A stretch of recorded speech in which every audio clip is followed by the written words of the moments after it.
This is a continuation of The Beetle by Richard Marsh, comprising chapters 32 through 37. Book 4. In Pursuit. The conclusion of the matter is extracted from the casebook of the Honourable Augustus Champnell, confidential agent. Chapter 32. A New Client.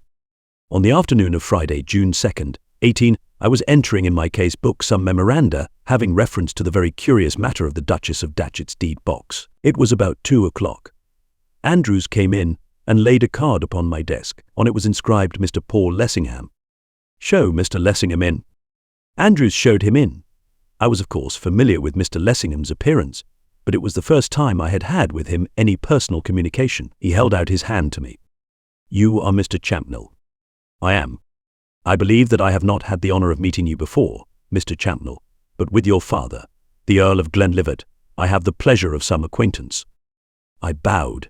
He looked at me fixedly, as if he were trying to make out what sort of man I was. "You are very young, Mr. Champnell." I have been told that an eminent offender in that respect once asserted that youth is not of necessity a crime. "And you have chosen a singular profession, one in which one hardly looks for juvenility. You yourself, Mr. Lessingham, are not old. In a statesman one expects grey hairs. I trust that I am sufficiently ancient to be able to do you service." He smiled. "I think it possible. I have heard of you more than once, Mr. Champnell, always to your advantage. My friend, Sir John Seymour, was telling me, only the other day, that you have recently conducted for him some business of a very delicate nature, with much skill and tact, and he warmly advised me, if ever I found myself in a predicament, to come to you. I find myself in a predicament now." Again I bowed. "A predicament, I fancy, of an altogether unparalleled sort. I take it that anything I may say to you will be as though it were said to a father confessor." "You may rest assured of that." "Good. Then, to make the matter clear to you, I must begin by telling you a story, if I may trespass on your patience to that extent. I will endeavour not to be more verbose than the occasion requires." I offered him a chair, placing it in such a position that the light from the window would have shone full upon his face. With the calmest possible air, as if unconscious of my design, he carried the chair to the other side of my desk, twisting it right round before he sat on it, so that now the light was at his back and on my face. Crossing his legs, clasping his hands about his knee, he sat in silence for some moments, as if turning something over in his mind. He glanced round the room. "I suppose, Mr. Champnell, that some singular tales have been told in here." "Some very singular tales indeed. I am never appalled by singularity. It is my normal atmosphere." "And yet I should be disposed to wager that you have never listened to so strange a story as that which I am about to tell you now. So astonishing, indeed, is the chapter in my life which I am about to open out to you, that I have more than once had to take myself to task, and fit the incidents together with mathematical accuracy in order to assure myself of its perfect truth." He paused. There was about his demeanour that suggestion of reluctance which I not uncommonly discover in individuals who are about to take the skeletons from their cupboards, parade them before my eyes. His next remark seemed to point to the fact that he perceived what was passing through my thoughts. "My position is not rendered easier by the circumstance that I am not of a communicative nature. I am not in sympathy with the spirit of the age which craves for personal advertisement. I hold that the private life even of a public man should be held inviolate. I resent, with peculiar bitterness, the attempts of prying eyes to peer into matters which, as it seems to me, concern myself alone. You must therefore bear with me, Mr. Champnell, if I seem awkward in disclosing to you certain incidents in my career which I had hoped would continue locked in the secret depository of my own bosom, at any rate till I was carried to the grave. I am sure you will suffer me to stand excused if I frankly admit that it is only an irresistible chain of incidents which has constrained me to make of you a confidant. My experience tells me, Mr. Lessingham, that no one ever does come to me until they are compelled. In that respect I am regarded as something worse even than a medical man." A wintry smile flitted across his features. It was clear that he regarded me as a good deal worse than a medical man. Presently he began to tell me one of the most remarkable tales which even I had heard. As he proceeded I understood how strong and how natural had been his desire for reticence. On the mere score of credibility, he must have greatly preferred to have kept his own counsel. For my part, one own, unreservedly, that I should have deemed the tale incredible had it been told me by Tom, Dick, or Harry, instead of by Paul Lessingham. Chapter 33. What Came of Looking Through a Lattice. He began in accents which halted not a little. By degrees his voice grew firmer. Words came from him with greater fluency. "I am not yet 40. So when I tell you that 20 years ago I was a mere youth, I am stating what is a sufficiently obvious truth. It is 20 years ago since the events of which I am going to speak transpired. I lost both my parents when I was quite a lad, and by their death I was left in a position in which I was, to an unusual extent in one so young, my own master. I was ever of a rambling turn of mind, And when, at the mature age of 18, I left school, I decided that I should learn more from travel than from sojourn at a university. So, since there was no one to say me nay, instead of going either to Oxford or Cambridge, I went abroad. After a few months, I found myself in Egypt. I was down with fever at Shepherd's Hotel in Cairo. I had caught it by drinking polluted water during an excursion with some Bedouins to Palmyra. When the fever had left me, I went out one night into the town in search of amusement. I went, unaccompanied, into the native quarter, not a wise thing to do, especially at night, but at 18 one is not always wise, and I was weary of the monotony of the sick room, and eager for something which had in it a spice of adventure. I found myself in a street which I have reason to believe is no longer existing. It had a French name, and was called the Rue de Robergas. I saw the name on the corner as I turned into it, and it has left an impress on the tablets of my memory which is never likely to be obliterated.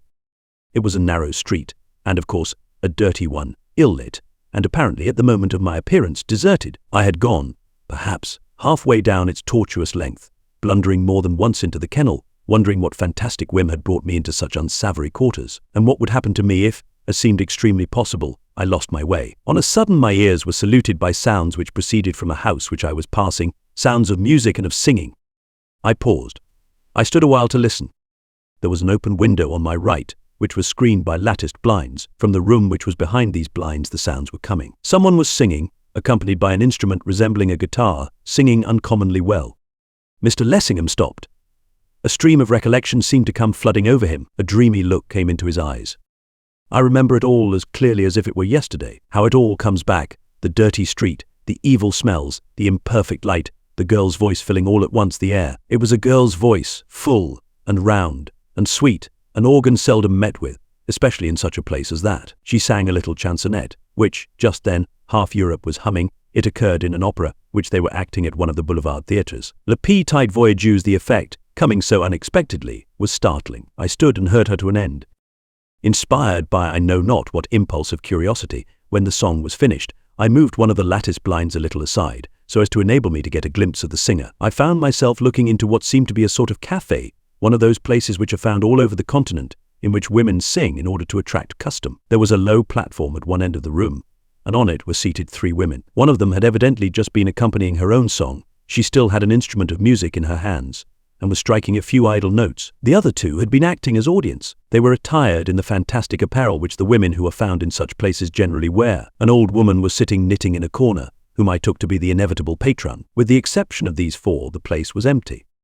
They must have heard me touch the lattice, or seen it moving, for no sooner did I glance within than the 3 pairs of eyes on the platform were raised and fixed on mine. The old woman in the corner alone showed no consciousness of my neighbourhood. We eyed one another in silence for a second or 2. Then the girl with the harp, the instrument she was manipulating proved to be fashioned more like a harp than a guitar, called out to me, "Entrez, monsieur. Soyez le bienvenu." I was a little tired. Rather curious as to whereabouts I was, the place struck me, even at that first momentary glimpse, as hardly in the ordinary line of that kind of thing, and not unwilling to listen to a repetition of the former song, or to another sung by the same singer. On condition, I replied, that you sing me another song. "Ah, monsieur, with the greatest pleasure in the world I will sing you 20. She was almost, if not quite, as good as her word. She entertained me with song after song. I may safely say that I have seldom, if ever, heard melody more enchanting. All languages seemed to be the same to her. She sang in French and Italian, German and English, in tongues with which I was unfamiliar. It was in these Eastern harmonies that she was most successful. They were indescribably weird and thrilling, and she delivered them with a verve and sweetness which was amazing. I sat at one of the little tables with which the room was dotted, listening entranced. Time passed more rapidly than I supposed. While she sang, I sipped the liquor with which the old woman had supplied me. So enthralled was I by the display of the girl's astonishing gifts that I did not notice what it was I was drinking. Looking back, I can only surmise that it was some poisonous concoction of the creature's own. That one small glass had on me the strangest effect. I was still weak from the fever which I had only just succeeded in shaking off, and that, no doubt, had something to do with the result. But as I continued to sit, I was conscious that I was sinking into a lethargic condition, against which I was incapable of struggling. After a while, the original performer ceased her efforts, and, her companions taking her place, she came and joined me at the little table. Looking at my watch, I was surprised to perceive the lateness of the hour. I rose to leave. She caught me by the wrist. "Do not go," she said. She spoke English of a sort, and with the queerest accent. "All is well with you. Rest a while. You will smile. I should smile, perhaps, were I the listener instead of you. But it is the simple truth that her touch had on me what I can only describe as a magnetic influence. As her fingers closed upon my wrist, I felt as powerless in her grasp as if she held me with bands of steel. What seemed an invitation was virtually a command. I had to stay whether I would or wouldn't. She called for more liquor, and at what again was really her command, I drank of it. I do not think that after she touched my wrist, I uttered a word. She did all the talking. And while she talked, she kept her eyes fixed on my face. Those eyes of hers. They were a devil's. I can positively affirm that they had on me a diabolical effect. They robbed me of my consciousness, of my power of volition, of my capacity to think. They made me as wax in her hands. My last recollection of that fatal night is of her sitting in front of me, bending over the table, stroking my wrist with her extended fingers, staring at me with her awful eyes. After that, a curtain seems to descend. There comes a period of oblivion. Mr. Lessingham ceased. His manner was calm and self-contained enough, but in spite of that I could see that the mere recollection of the things which he told me moved his nature to its foundations. There was eloquence in the drawn lines about his mouth and in the strained expression of his eyes. So far his tale was sufficiently commonplace. Places such as the one which he described abound in the Cairo of today, and many are the Englishmen who have entered them to their exceeding bitter cost. With that keen intuition which has done him yeoman's service in the political arena, Mr. Lessingham at once perceived the direction my thoughts were taking. You have heard this tale before? No doubt, and often. The traps are many, and the fools and the unwary are not a few. The singularity of my experience is still to come. You must forgive me if I seem to stumble in the telling. I am anxious to present my case as baldly, and with as little appearance of exaggeration as possible. I say with as little appearance, for some appearance of exaggeration I fear is unavoidable. My case is so unique, and so out of the common run of our everyday experience, that the plainest possible statement must smack of the sensational. As I fancy you have guessed when understanding returned to me, I found myself in an apartment with which I was unfamiliar. I was lying, undressed, on a heap of rugs in a corner of a low-pitched room which was furnished in a fashion which, when I grasped the details, filled me with amazement. By my side knelt the woman of the songs. Leaning over, she wooed my mouth with kisses. I cannot describe to you the sense of horror and of loathing with which the contact of her lips oppressed me. There was about her something so unnatural, so inhuman, that I believe even then I could have destroyed her with as little sense of moral turpitude as if she had been some noxious insect. Where am I? I exclaimed. You are with the children of Isis, she replied. What she meant I did not know, and do not to this hour. You are in the hands of the great goddess, of the mother of men. How did I come here? By the loving kindness of the great mother. I do not, of course, pretend to give you the exact text of her words, but they were to that effect. Half raising myself on the heap of rugs, I gazed about me, and was astounded at what I saw. The place in which I was, though the reverse of lofty, was of considerable size. I could not conceive whereabouts it could be. The walls and roof were of bare stone, as though the whole had been hewed out of the solid rock. It seemed to be some sort of temple, and was redolent with the most extraordinary odor. An altar stood about the center, fashioned out of a single block of stone. On it a fire burned with a faint blue flame. The fumes which rose from it were no doubt chiefly responsible for the prevailing perfumes. Behind it was a huge bronze figure, more than life-size. It was in a sitting posture, and represented a woman. Although it resembled no portrayal of her I have seen either before or since, I came afterwards to understand that it was meant for Isis. On the idol's brow was poised a beetle. That the creature was alive seemed clear, for, as I looked at it, it opened and shut its wings. If the one on the forehead of the goddess was the only live beetle which the place contained, it was not the only representation. It was modelled in the solid stone of the roof, and depicted in flaming colours on hangings which here and there were hung against the walls. Wherever the eye turned it rested on a scarab. The effect was bewildering. It was as though one saw things through the distorted glamour of a nightmare. I asked myself if I were not still dreaming, if my appearance of consciousness were not after all a mere delusion, if I had really regained my senses. And here, Mr. Champnell, I wish to point out, and to emphasize the fact, that I am not prepared to positively affirm what portion of my adventures in that extraordinary and horrible place was actuality, and what the product of a feverish imagination. Had I been persuaded that all I thought I saw, I really did see, I should have opened my lips long ago, let the consequences to myself have been what they might. But there is the crux. The happenings were of such an incredible character, and my condition was such an abnormal one. I was never really myself from the first moment to the last that I have hesitated, and still do hesitate, to assert where, precisely, fiction ended and fact began. With some misty notion of testing my actual condition, I endeavored to get off the heap of rugs on which I reclined. As I did so, the woman at my side laid her hand against my chest, lightly, but, had her gentle pressure been the equivalent of a ton of iron, it could not have been more effectual. I collapsed, sank back upon the rugs, and lay there, panting for breath, wondering if I had crossed the borderline which divides madness from sanity. "Let me get up. Let me go," I gasped. "Nay," she murmured, "stay with me yet a while, O my beloved." And again she kissed me. Once more Mr. Lessingham paused. An involuntary shudder went all over him. In spite of the evidently great effort which he was making to retain his self-control, his features were contorted by an anguished spasm. For some seconds he seemed at a loss to find words to enable him to continue. When he did go on, his voice was harsh and strained. "I am altogether incapable of even hinting to you the nauseous nature of that woman's kisses. They filled me with an indescribable repulsion. I look back at them with a feeling of physical, mental, and moral horror. Across an interval of 20 years. The most dreadful part of it was that I was wholly incapable of offering even the faintest resistance to her caresses. I lay there like a log. She did with me as she would, and in dumb agony I endured." He took his handkerchief from his pocket, and although the day was cool, with it he wiped the perspiration from his brow.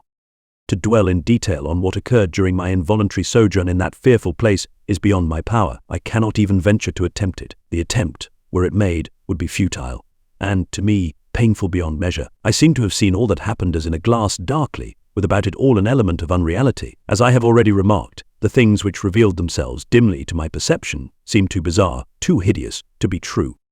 It was only afterwards, when I was in a position to compare dates, that I was enabled to determine what had been the length of my imprisonment. It appears that I was in that horrible den more than 2 months, 2 unspeakable months, and the whole time there were comings and goings, a phantasmagoric array of eerie figures continually passed to and fro before my hazy eyes. What I judged to have been religious services took place, in which the altar, the bronze image, and the beetle on its brow figure largely. Not only were they conducted with a bewildering confusion of mysterious rites, but if my memory is in the least degree trustworthy, they were orgies of nameless horrors. I seem to have seen things take place at them at the mere thought of which the brain reels and trembles.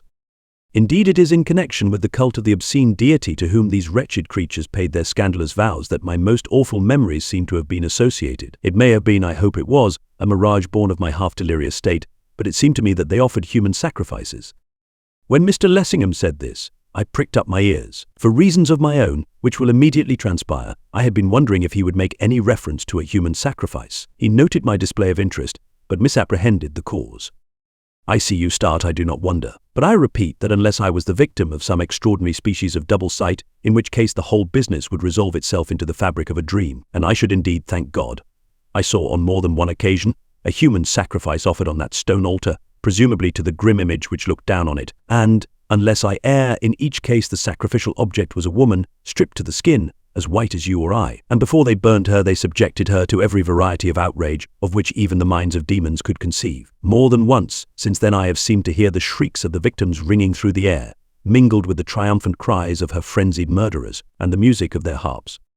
It was the cumulative horrors of such a scene which gave me the strength, or the courage, or the madness, I know not which it was, to burst the bonds which bound me, and which, even in the bursting, made of me, even to this hour, a haunted man. There had been a sacrifice, unless, as I have repeatedly observed, the whole was nothing but a dream. A woman, a young and lovely Englishwoman, if I could believe the evidence of my own eyes, had been outraged and burnt alive, while I lay there helpless, looking on. The business was concluded. The ashes of the victim had been consumed by the participants. The worshippers had departed. I was left alone with the woman of the songs, who apparently acted as the guardian of that worse than slaughterhouse. She was, as usual after such an orgy, rather a devil than a human being, drunk with an insensate frenzy, delirious with inhuman longings. As she approached to offer to me her loathed caresses, I was on a sudden conscious of something which I had not felt before when in her company. It was as though something had slipped away from me, some weight which had oppressed me, some bond by which I had been bound. I was aroused, all at once, to a sense of freedom, to a knowledge that the blood which coursed through my veins was after all my own, that I was master of my own honor. I can only suppose that through all those weeks she had kept me there in a state of mesmeric stupor, that, taking advantage of the weakness which the fever had left behind, by the exercise of her diabolical arts, she had not allowed me to pass out of a condition of hypnotic trance. Now, for some reason, the cord was loosed. Possibly her absorption in her religious duties had caused her to forget to tighten it. Anyhow, as she approached me, she approached a man, and one who, for the first time for many a day, was his own man. She herself seemed wholly unconscious of anything of the kind. As she drew nearer to me, and nearer, she appeared to be entirely oblivious of the fact that I was anything but the fibrous, emasculated creature which, up to that moment, she had made of me. But she knew it when she touched me, when she stooped to press her lips to mine. At that instant, the accumulating rage which had been smouldering in my breast through all those leaden, torturing hours sprang into flame. Leaping off my couch of rugs, I flung my hands about her throat, and then she knew I was awake. Then she strove to tighten the cord which she had suffered to become unduly loose. Her baleful eyes were fixed on mine. I knew that she was putting out her utmost force to trick me of my manhood, but I fought with her like one possessed, and I conquered in a fashion. I compressed her throat with my 2 hands, as with an iron vice. I knew that I was struggling for more than life, that the odds were all against me, that I was staking my all upon the casting of a die. I stuck at nothing which could make me victor. Tighter and tighter my pressure grew. I did not stay to think if I was killing her till on a sudden Mr. Lessingham stopped. He stared with fixed, glassy eyes, as if the whole was being reenacted in front of him. His voice faltered. I thought he would break down, but with an effort he continued. On a sudden I felt her slipping from between my fingers. Without the slightest warning, in an instant she had vanished, and where, not a moment before she herself had been, I found myself confronting a monstrous beetle, a huge, writhing creation of some wild nightmare. At first the creature stood as high as I did, but as I stared at it, in stupefied amazement, as you may easily imagine, the thing dwindled while I gazed. I did not stop to see how far the process of dwindling continued. A stark, raving madman for the nonce, I fled, as if all the fiends in hell were at my heels. Chapter 34. After 20 years. How I reached the open air I cannot tell you. I do not know. I have a confused recollection of rushing through vaulted passages, through endless corridors, of trampling over people who tried to arrest my passage, and the rest is blank. When I again came to myself, I was lying in the house of an American missionary named Clements. I had been found, at early dawn, stark naked, in a Cairo street, and picked up for dead. Judging from appearances, I must have wandered for miles, all through the night. Whence I had come, or whither I was going, none could tell. I could not tell myself. For weeks I hovered between life and death. The kindness of Mr. and Mrs. Clements was not to be measured by words. I was brought to their house a penniless, helpless, battered stranger, and they gave me all they had to offer, without money and without price, with no expectation of an earthly reward. Let no one pretend that there is no Christian charity under the sun. The debt I owed that man and woman I was never able to repay. Before I was properly myself again, and in a position to offer some adequate testimony of the gratitude I felt, Mrs. Clements was dead, drowned during an excursion on the Nile, and her husband had departed on a missionary expedition into Central Africa, from which he never returned. Although, in a measure, my physical health returned, for months after I had left the roof of my hospitable hosts, I was in a state of semi-imbecility. I suffered from a species of aphasia. For days together I was speechless, and could remember nothing, not even my own name. And when that stage had passed, and I began to move more freely among my fellows, for years I was but a wreck of my former self. I was visited, at all hours of the day and night, by frightful, I know not whether to call them visions. They were real enough to me, but since they were visible to no one but myself, perhaps that is the word which best describes them. Their presence invariably plunged me into a state of abject terror, against which I was unable to even make a show of fighting. To such an extent did they embitter my existence, that I voluntarily placed myself under the treatment of an expert in mental pathology. For a considerable period of time I was under his constant supervision, but the visitations were as inexplicable to him as they were to me.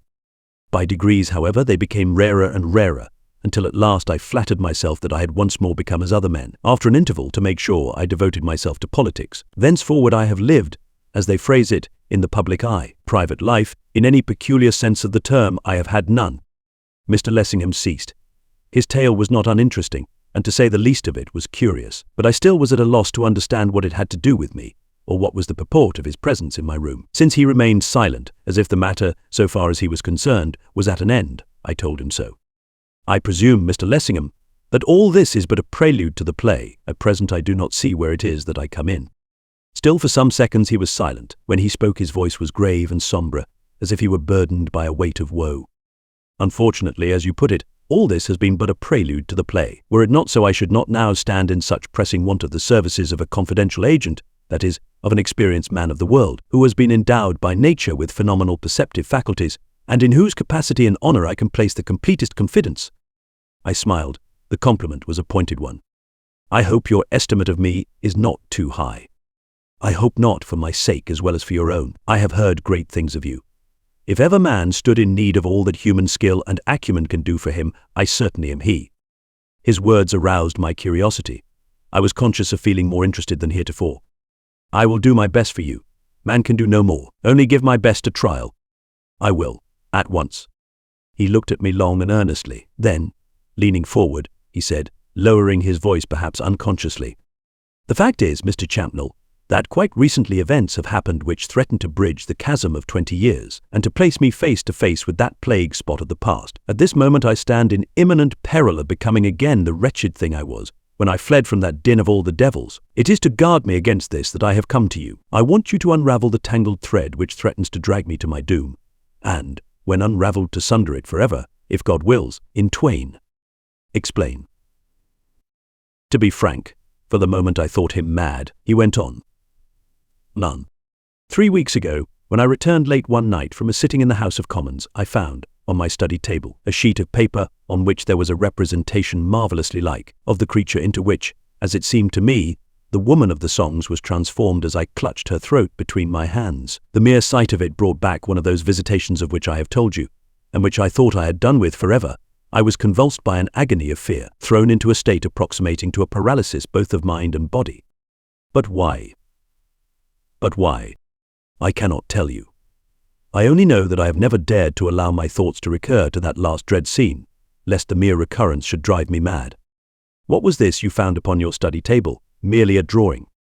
It was a representation, produced by what process I cannot say, which was so wonderfully, so diabolically, like the original, that for a moment I thought the thing itself was on my table.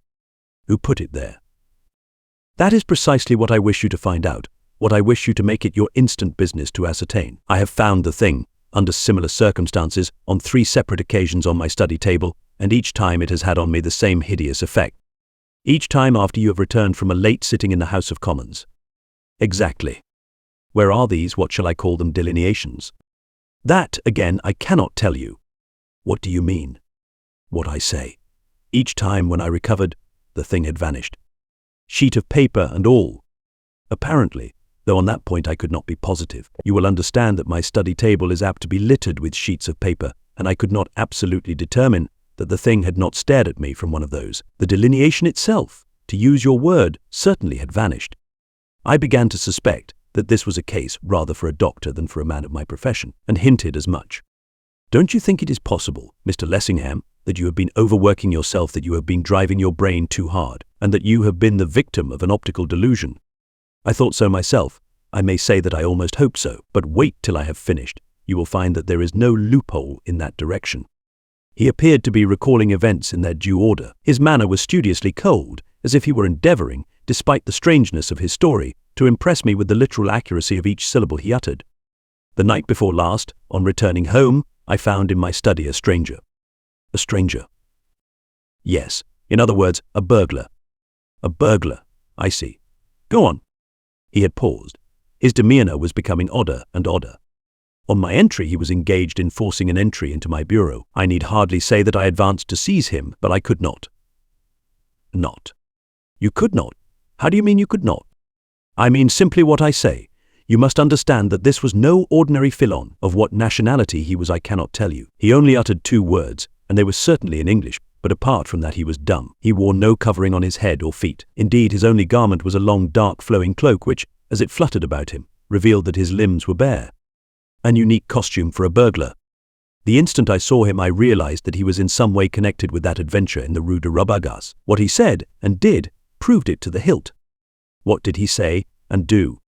As I approached to effect his capture, he pronounced aloud 2 words which recalled that awful scene, the recollection of which always lingers in my brain, and of which I never dare to permit myself to think. Their very utterance threw me into a sort of convulsion. What were the words? Mr. Lessingham opened his mouth and shut it. A marked change took place in the expression of his countenance. His eyes became fixed and staring, resembling the glassy orbs of the somnambulist. For a moment I feared that he was going to give me an object lesson in the visitations of which I had heard so much. I rose, with a view of offering him assistance. He motioned me back. Thank you. It will pass away. His voice was dry and husky, unlike his usual sylvan tones. After an uncomfortable interval, he managed to continue. You see for yourself, Mr. Champnell, what a miserable weakling. When this subject is broached, I still remain. I cannot utter the words the stranger uttered. I cannot even write them down. For some inscrutable reason they have on me an effect similar to that which spells and incantations had on people in tales of witchcraft. I suppose, Mr. Lessingham, that there is no doubt that this mysterious stranger was not himself an optical delusion. Scarcely. There is the evidence of my servants to prove the contrary. Did your servants see him? Some of them, yes. Then there is the evidence of the bureau. The fellow had smashed the top right in two. When I came to examine the contents, I learned that a packet of letters was missing. They were letters which I had received from Miss Linden, a lady whom I hope to make my wife. This also I state to you in confidence. What use would he be likely to make of them? If matters stand as I fear they do, he might make a very serious misuse of them. If the object of these wretches, after all these years, is a wild revenge, they would be capable, having discovered what she is to me, of working Miss Linden a fatal mischief, or, at the very least, of poisoning her mind. I see. How did the thief escape? Did he, like the delineation, vanish into air? He escaped by the much more prosaic method of dashing through the drawing-room window and clambering down from the veranda into the street, where he ran right into someone's arms. Into whose arms? A constable's. No, into Mr. Atherton's, Sidney Atherton's. The inventor. The same. Do you know him? I do. Sidney Atherton and I are friends of a good many years standing, but Atherton must have seen where he came from, and anyhow, if he was in the state of undress which you have described, why didn't he stop him? Mr. Atherton's reasons were his own. He did not stop him, and so far as I can learn, he did not attempt to stop him. Instead, he knocked at my hall door to inform me that he had seen a man climb out of my window. I happen to know that, at certain seasons, Atherton is a queer fish, but that sounds very queer indeed. The truth is, Mr. Champnell, that, if it were not for Mr. Atherton, I doubt if I should have troubled you even now. The accident of his being an acquaintance of yours makes my task easier. He drew his chair closer to me with an air of briskness which had been foreign to him before. For some reason which I was unable to fathom, the introduction of Atherton's name seemed to have enlivened him. However, I was not long to remain in darkness. In half a dozen sentences he threw more light on the real cause of his visit to me than he had done in all that had gone before. His bearing, too, was more businesslike and to the point. For the first time I had some glimmerings of the politician, alert, keen, eager, as he is known to all the world. Mr. Atherton, like myself, has been a postulant for Miss Linden's hand. Because I have succeeded where he has failed, he has chosen to be angry. It seems that he has had dealings, either with my visitor of Tuesday night or with some other his acquaintance, and he proposes to use what he has gleaned from him to the disadvantage of my character. I have just come from Mr. Atherton. From hints he dropped I conclude that, probably during the last few hours, he has had an interview with someone who was connected in some way with that lurid patch in my career, that this person made so-called revelations which were nothing but a series of monstrous lies, and these so-called revelations Mr. Atherton has threatened, in so many words, to place before Miss Linden. That is an eventuality which I wish to avoid. My own conviction is that there is at this moment in London an emissary from that den in the whilom Rue de Rabagas. For all I know, it may be the woman of the songs herself. Whether the sole purport of this individual's presence is to do me injury, I am, as yet, in no position to say, but that it is proposed to work me mischief, at any rate, by the way, is plain. I believe that Mr. Atherton knows more about this person's individuality and whereabouts than he has been willing, so far, to admit. I want you, therefore, to ascertain these things on my behalf, to find out what and where this person is, to drag her, or him, out into the light of day. In short, I want you to effectually protect me from the terrorism which threatens once more to overwhelm my mental and my physical powers, which bids fair to destroy my intellect, my career, my life, my all. What reason have you for suspecting that Mr. Atherton has seen this individual of whom you speak? Has he told you so? Practically, yes. I know Atherton well. In his not infrequent moments of excitement he is apt to use strong language, but it goes no further. I believe him to be the last person in the world to do anyone an intentional injustice, under any circumstances whatever. If I go to him, armed with credentials from you, when he understands the real gravity of the situation, which it will be my business to make him do, I believe that, spontaneously, of his own accord, he will tell me as much about this mysterious individual as he knows in full. Then go to him at once. Good, I will. The result I will communicate to you. I rose from my seat. As I did so, someone rushed into the outer office with a din and a clatter. Andrew's voice, and another, became distinctly audible. Andrew's apparently raised in vigorous expostulation, raised, seemingly in vain, for presently the door of my own particular sanctum was thrown open with a crash, and Mr. Sidney Atherton himself came dashing in, evidently conspicuously under the influence of one of those not infrequent moments of excitement of which I had just been speaking. Chapter 35. A bringer of tidings. Atherton did not wait to see who might or might not be present, but without even pausing to take breath, he broke into full cry on the instant, as is occasionally his wont. Champnell. Thank goodness I found you in. I want you. At once. Don't stop to talk, but stick your hat on, and put your best foot forward. I'll tell you all about it in the cab. I endeavoured to call his attention to Mr. Lessingham's presence, but without success. My dear fellow. When I had got as far as that, he cut me short. Don't dear fellow me. None of your jabber. And none of your excuses either. I don't care if you've got an engagement with the Queen. You'll have to chuck it. Where's the dashed hat of yours? Or are you going without it? Don't I tell you that every second cut to waste may mean the difference between life and death? And do you want me to drag you down to the cab by the hair of your head? I will try not to constrain you to quite so drastic a resource, and I was coming to you at once in any case. I only want to call your attention to the fact that I am not alone. Here is Mr. Lessingham. In his harum-scarum haste, Mr. Lessingham had gone unnoticed. Now that his observation was particularly directed to him, Atherton started, turned, and glared at my latest client in a fashion which was scarcely flattering. "Oh, it's you, is it? What the deuce are you doing here?" Before Lessingham could reply to this most unceremonious query, Atherton, rushing forward, gripped him by the arm. "Have you seen her?" Lessingham, not unnaturally nonplussed by the other's curious conduct, stared at him in unmistakable amazement. "Have I seen whom?" "Marjorie Linden." "Marjorie Linden." Lessingham paused. He was evidently asking himself what the inquiry meant.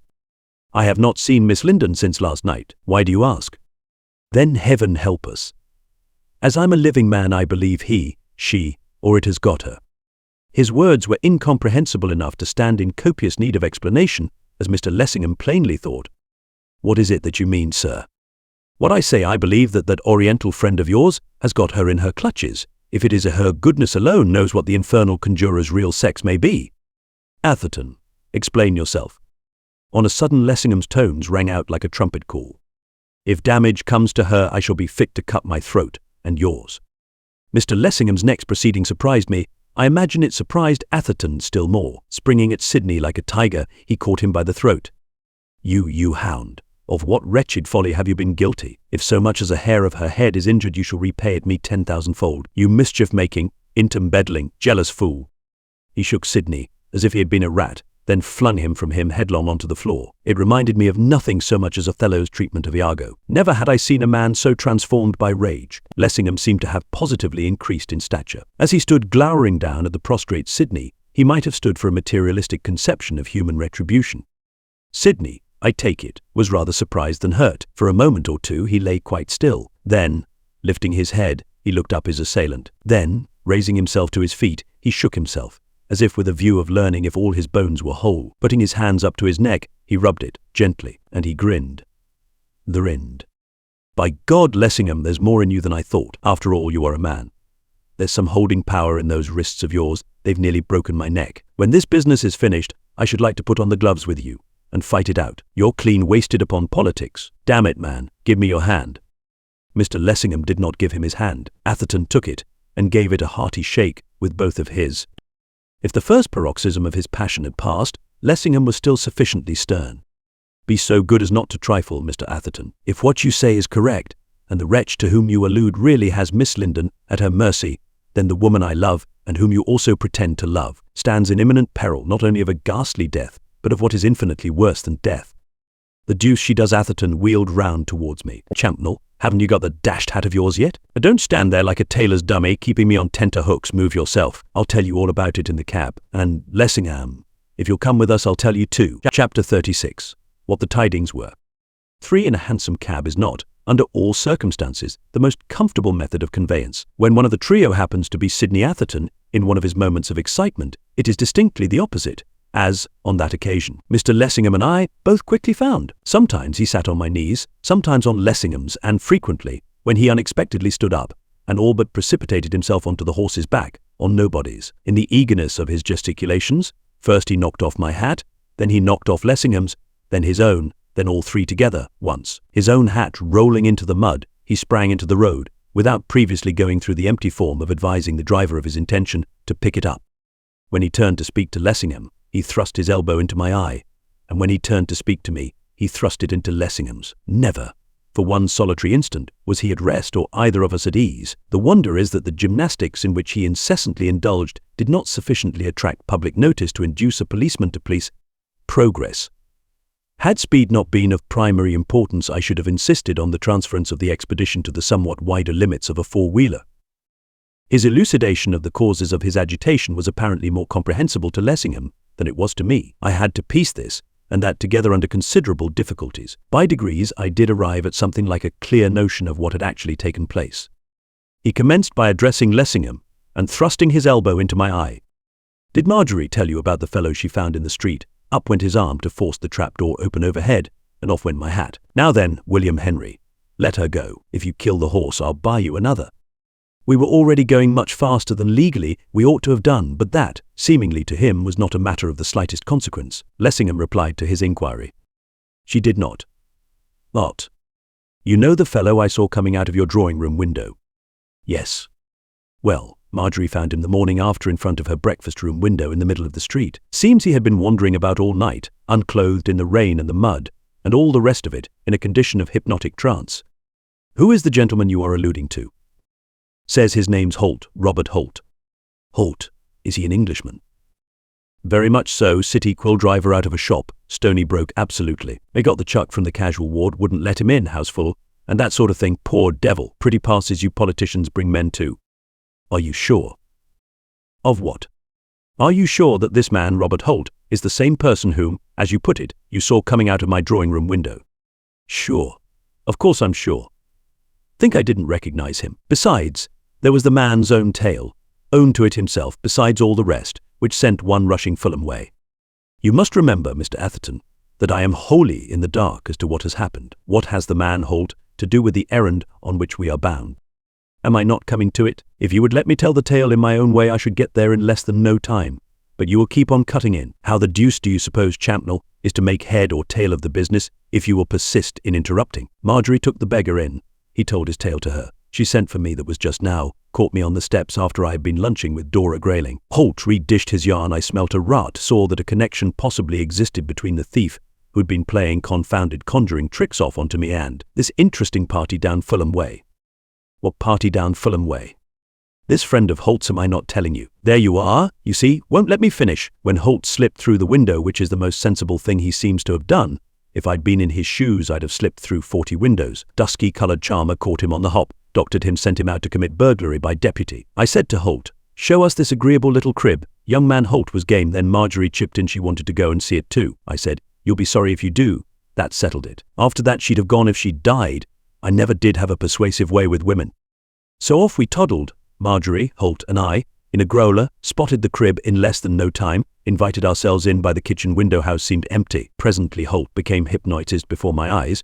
The best established case of hypnotism by suggestion I ever yet encountered. Started off on a pilgrimage of one. Like an idiot I followed, leaving Marjorie to wait for me. Alone. Alone. Am I not telling you? Great Scott, Lessingham, in the House of Commons they must be hazy to think you smart. I said, I'll send the first sane soul I meet to keep you company. As luck would have it, I never met one, only kids and a baker who wouldn't leave his cart, or take it with him either. I'd covered pretty nearly 2 miles before I came across a peeler, and when I did the man was cracked, and he thought me mad, or drunk, or both. By the time I'd got myself within nodding distance of being run in for obstructing the police in the execution of their duty, without inducing him to move a single one of his 24-inch feet, Holt was out of sight. So, since all my pains in his direction were clean thrown away, there was nothing left for me but to scurry back to Marjorie. So I scurried, and I found the house empty, no one there, and Marjorie gone. But I don't quite follow. Atherton impetuously declined to allow Mr. Lessingham to conclude. Of course you don't quite follow, and you'll follow still less if you will keep getting in front. I went upstairs and downstairs, inside and out, shouted myself hoarse as a crow. Nothing was to be seen of Marjorie, or heard, until, as I was coming down the stairs for about the 55th time, I stepped on something hard which was lying in the passage. I picked it up. It was a ring, this ring. Its shape is not just what it was. I'm not as light as gossamer, especially when I come jumping downstairs 6 at a time, but what's left of it is here. Sidney held something in front of him. Mr. Lessingham wriggled to one side to enable him to see. Then he made a snatch at it. It's mine. Sidney dodged it out of his reach. What do you mean? It's yours. It's the ring I gave Marjorie for an engagement ring. Give it me, you hound. Unless you wish me to do you violence in the cab. With complete disregard of the limitations of space, or of my comfort, Lessingham thrust him vigorously aside. Then gripping Sidney by the wrist, he seized the gourd, Sidney yielding it just in time to save himself from being precipitated into the street. Ravished of his treasure, Sidney turned and surveyed the ravisher with something like a glance of admiration. Hang me, Lessingham, if I don't believe there is some warm blood in those fish-like veins of yours. Please the piper, I'll live to fight you after all, with the bare ones, sir, as a gentleman should do. Lessingham seemed to pay no attention to him whatever. He was surveying the ring, which Sydney had trampled out of shape, with looks of the deepest concern. Marjorie's ring. The one I gave her. Something serious must have happened to her before she would have dropped my ring and left it lying where it fell. Atherton went on. That's it. What has happened to her? I'll be dashed if I know. When it was clear that there she wasn't, I tore off to find out where she was. Came across old Linden. He knew nothing. I rather fancy I startled him in the middle of Pall Mall. When I left he stared after me like one possessed, and his hat was lying in the gutter. Went home, she wasn't there. Asked Dora Grayling, she'd seen nothing of her. No one had seen anything of her. She had vanished into air. Then I said to myself, you're a first-class idiot, on my honor. Why, you're looking for her, like a lost sheep. The betting is that the girl's in Holt's friend's house the whole jolly time. When you were there, the chances are that she'd just stepped out for a stroll, and that now she's back again, and wondering where on earth you've gone. So I made up my mind that I'd fly back and see, because the idea of her standing on the front doorstep looking for me, while I was going off my nut looking for her, commended itself to what I call my sense of humor, and on my way it struck me that it would be the part of wisdom to pick up Champnell, because if there is a man who can be backed to find a needle in any amount of haystacks, it is the great Augustus. That horse has moved itself after all, because here we are. Now, cabman, don't go driving further on. You'll have to put a girdle round the earth if you do, because you'll have to reach this point again before you get your fare. This is the magician's house. Chapter 37. What was hidden under the floor? The cab pulled up in front of a tumble-down cheap villa in an unfinished cheap neighborhood, the whole place a living monument of the defeat of the speculative builder. Atherton leaped out onto the grass-grown rubble, which was meant for a footpath. I don't see Marjorie looking for me on the doorstep. Nor did I. I saw nothing but what appeared to be an unoccupied ramshackle brick abomination. Suddenly Sydney gave an exclamation. Hullo. The front doors closed. I was hard at his heels. What do you mean? Why, when I went I left the front door open. It looks as if I've made an idiot of myself after all. And Marjorie's returned. Let's hope to goodness that I have. He knocked.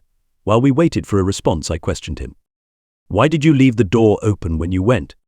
I hardly know. I imagined that it was with some dim idea of Marjorie's being able to get in if she returned while I was absent. But the truth is I was in such a condition of helter-skelter that I am not prepared to swear that I had any reasonable reason. I suppose there is no doubt that you did leave it open. Absolutely none, on that I'll stake my life. Was it open when you returned from your pursuit of Holt? Wide open. I walked straight in expecting to find her waiting for me in the front room. I was struck all of a heap when I found she wasn't there. Were there any signs of a struggle? None. There were no signs of anything. Everything was just as I had left it, with the exception of the ring which I trod on in the passage, and which Lessingham has. If Miss Linden has returned, it does not look as if she were in the house at present. It did not, unless silence had such meaning. Atherton had knocked loudly 3 times without succeeding in attracting the slightest notice from within. It strikes me that this is another case of seeking admission through that hospitable window at the back. Atherton led the way to the rear. Lessingham and I followed. There was not even an apology for a yard, still less a garden. There was not even a fence of any sort to serve as an enclosure and to shut off the house from the wilderness of waste land. The kitchen window was open. I asked Sydney if he had left it so. I don't know. I dare say we did. I don't fancy that either of us stood on the order of his coming. While he spoke, he scrambled over the sill. We followed. When he was in, he shouted at the top of his voice. Marjorie, Marjorie. Speak to me, Marjorie. It is I, Sydney. The words echoed through the house. Only silence answered. He led the way to the front room. Suddenly he stopped. Hollow, he cried. The blinds down. I had noticed when we were outside that the blind was down at the front room window. It was up when I went. That I'll swear. That someone has been here is pretty plain. Let's hope it's Marjorie. He had only taken a step forward into the room when he again stopped short to exclaim. My stars. Here's a sudden clearance. Why, the place is empty. Everything's clean gone. What do you mean? Was it furnished when you left? The room was empty enough then. Furnished? I don't know that it was exactly what you'd call furnished. The party who ran this establishment had a taste in upholstery, which was all his own, but there was a carpet, and a bed, and lots of things. For the most part, I should have said, distinctly Eastern curiosities. They seem to have evaporated into smoke, which may be a way which is common enough among Eastern curiosities, though it's queer to me. Atherton was staring about him, as if he found it difficult to credit the evidence of his own eyes. How long ago is it since you left? He referred to his watch. Something over an hour, possibly an hour and a half. I couldn't swear to the exact moment, but it certainly isn't more. Did you notice any signs of packing up? Not a sign. Going to the window, he drew up the blind, speaking as he did so. The queer thing about this business is that when we first got in, this blind wouldn't draw up a little bit. So since it wouldn't go up, I pulled it down, roller and all. Now it draws up as easily and smoothly as if it had always been the best blind that ever lived. Standing at Sydney's back, I saw that the cabman on his box was signalling to us with his outstretched hand. Sydney perceived him too. He threw up the sash. "What's the matter with you?" "Excuse me, sir, but who's the old gent?" "What old gent?" "Why, the old gent peeping through the window of the room upstairs." The words were hardly out of the driver's mouth when Sydney was through the door and flying up the staircase. I followed rather more soberly. His methods were a little too flighty for me. When I reached the landing, dashing out of the front room, he rushed into the one at the back, then through a door at the side. He came out shouting, "What's the idiot mean with his old gent? I'd old gent him if I got him. There's not a creature about the place." He returned into the front room, I at his heels. That certainly was empty. And not only empty, but it showed no traces of recent occupation. The dust lay thick upon the floor. There was that mouldy, earthy smell which is so frequently found in apartments which have been long untenanted. "Are you sure, Atherton, that there is no one at the back?" "Of course I'm sure. You can go and see for yourself if you like. Do you think I'm blind?" Jehu's drunk. Throwing up the sash, he addressed the driver. "What do you mean with your old gent at the window?" "What window?" That window, sir." "Go to. You're dreaming, man. There's no one here." "Begging your pardon, sir, but there was someone there not a minute ago." "Imagination, cabman, the slant of the light on the glass, or your eyesight's defective." "Excuse me, sir, but it's not my imagination, and my eyesight's as good as any man's in England, and as for the slant of the light on the glass, there ain't much glass for the light to slant on. I saw him peeping through that bottom broken pane on your left hand as plainly as I see you. He must be somewhere about. He can't have got away. He's at the back. Ain't there a cupboard, nor nothing where he could hide?" The cabman's manner was so extremely earnest that I went myself to see. There was a cupboard on the landing, but the door of that stood wide open, and that obviously was bare. The room behind was small, and, despite the splintered glass in the window frame stuffy, fragments of glass kept company with the dust on the floor, together with a choice collection of stones, brickbats, and other missiles, which not improbably were the cause of their being there. In the corner stood a cupboard, but a momentary examination showed that that was as bare as the other. The door at the side, which Sydney had left wide open, opened on to a closet, and that was empty. I glanced up. There was no trapdoor which led to the roof. No practicable nook or cranny in which a living being could lie concealed was anywhere at hand. I returned to Sydney's shoulder to tell the cabman so. "There is no place in which anyone could hide, and there is no one in either of the rooms. You must have been mistaken, driver." The man waxed wroth. "Don't tell me. How could I come to think I saw something when I didn't? One's eyes are apt to play us tricks. How could you see what wasn't there? That's what I want to know.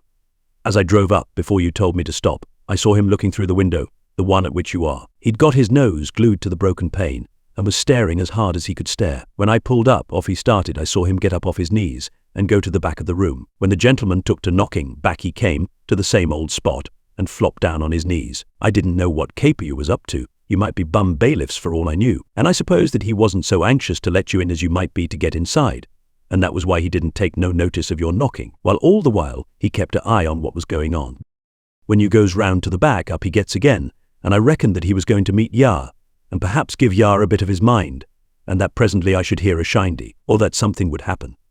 But when you pulls up the blind downstairs, to my surprise back he come once more. He shoves his old nose right through the smash in the pane, and wags his old head at me like a chattering magpie. That didn't seem to me quite the civil thing to do. I hadn't done no harm to him. So I gives you the office, and lets you know that he was there. But for you to say that he wasn't there, and never had been, blimey, the cop's the biscuit. If he wasn't there, all I can say is I ain't here, and my horse ain't here, and my cab ain't neither, damn it. The house ain't here, and nothing ain't. He settled himself on his perch with an air of the most extreme ill-usage. He had been standing up to tell his tale. That the man was serious was unmistakable. As he himself suggested, what inducement could he have had to tell a lie like that? That he believed himself to have seen what he declared he saw was plain. But on the other hand, what could have become in the space of 50 seconds of his old gent? Atherton put a question. What did he look like, this old gent of yours? Well, that I shouldn't hardly like to say. It wasn't much of his face I could see, only his face and his eyes, and they wasn't pretty. He kept a thing over his head all the time, as if he didn't want too much to be seen. What sort of a thing? Why, one of them cloak sort of things, like them Arab blokes used to wear what used to be at Earl's Court exhibition, you know. This piece of information seemed to interest my companions more than anything he had said before. A burnous, do you mean? How am I to know what the thing's called? I ain't up in foreign languages, tain't likely. All I know that them Arab blokes what was at Earl's Court used to walk about in them all over the place. Sometimes they wore them over their heads, and sometimes they didn't. In fact, if you'd asked me, instead of trying to make out as I sees double, or things what was only inside my own noddle, or something or other, I should have said this here old gent what I've been telling you about was a Arab bloke when he gets off his knees to sneak away from the window. I could see that he had his cloak thing, what was over his head, wrapped all round him. Mr. Lessingham turned to me, all quivering with excitement. I believe that what he says is true. Then where can this mysterious old gentleman have got to? Can you suggest an explanation? It is strange, to say the least of it, that the cabman should be the only person to see or hear anything of him. Some devil's trick has been played. I know it, I feel it. My instinct tells me so. I stared. In such a matter one hardly expects a man of Paul Lessingham's stamp to talk of instinct. Atherton stared too. Then, on a sudden, he burst out. By the Lord, I believe the apostle's right. The whole place reeks to me of hanky-panky. It did as soon as I put my nose inside. In matters of prestidigitation, Champnell, we Westerns are among the rudiments. We've everything to learn. Orientals leave us at the post. If their civilization's what we're pleased to call extinct, their conjuring when you get to know it is all I've... Oh. He moved towards the door. As he went he slipped, or seemed to, all but stumbling onto his knees. Something tripped me up. What's this? He was stamping on the floor with his foot. Here's a board loose. Come and lend me a hand, one of you fellows, to get it up. Who knows what mystery's beneath? I went to his aid. As he said, a board in the floor was loose. His stepping on it unawares had caused his stumble. Together we prized it out of its place, Lessingham standing by and watching us the while. Having removed it, we peered into the cavity it disclosed. There was something there. Why, cried Atherton, it's a woman's clothing. They stared at me in silence as I dragged these out and laid them on the floor. This concludes the 8th part of 10 total of The Beetle by Richard Marsh, produced by Best Audiobooks for free.